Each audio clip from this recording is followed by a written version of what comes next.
জুলাই সনদের আইনি ভিত্তির খসড়া আদেশের বিষয়বস্তু সম্পর্কে অবহিত হওয়ার পরই সই করার সিদ্ধান্ত নেবে এনসিপি। একই সঙ্গে কোনো দলের চাপে যেন জুলাই সনদ প্রতারণার বস্তু না হয় সেদিকে লক্ষ্য রাখার আহ্বান জানান দলের সদস্য সচিব আক্তার হোসেন। নির্বাচনে জোট গঠনের সম্ভাবনা থাকলেও এখনও কারো সাথে আলোচনা হয়নি বলে জানান তিনি। আরিফিন শাওনের রিপোর্ট। লিলি বিউটি সোপ, যার অ্যান্টি এজিং গুণ তারুণ্য ধরে রেখে ত্বককে করে উজ্জ্বল। তারুণ্যময় উজ্জ্বল ত্বকের জন্য রিমার্ক।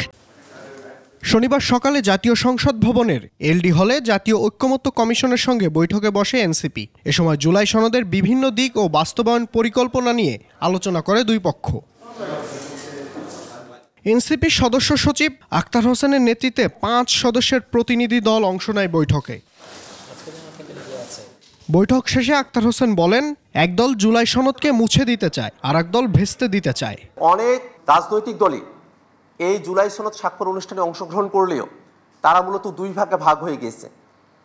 এক দল তারা জুলাই সনদের স্বাক্ষর মুছে দেওয়ার সুযোগ খুঁজছে, আর একটি দল জুলাই সনদের বাস্তবায়নকে ভেস্তে দেওয়ার সুযোগ খুঁজছে।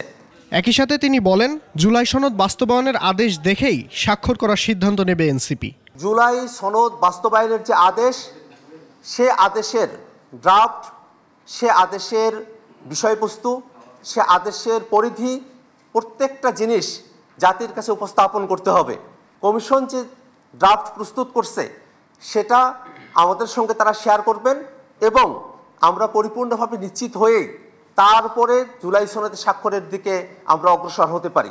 এখন পর্যন্ত কোনো দলের সঙ্গে নির্বাচনী জোট নিয়ে আলোচনা হয়নি বলেও জানান এনসিপির এই শীর্ষ নেতা।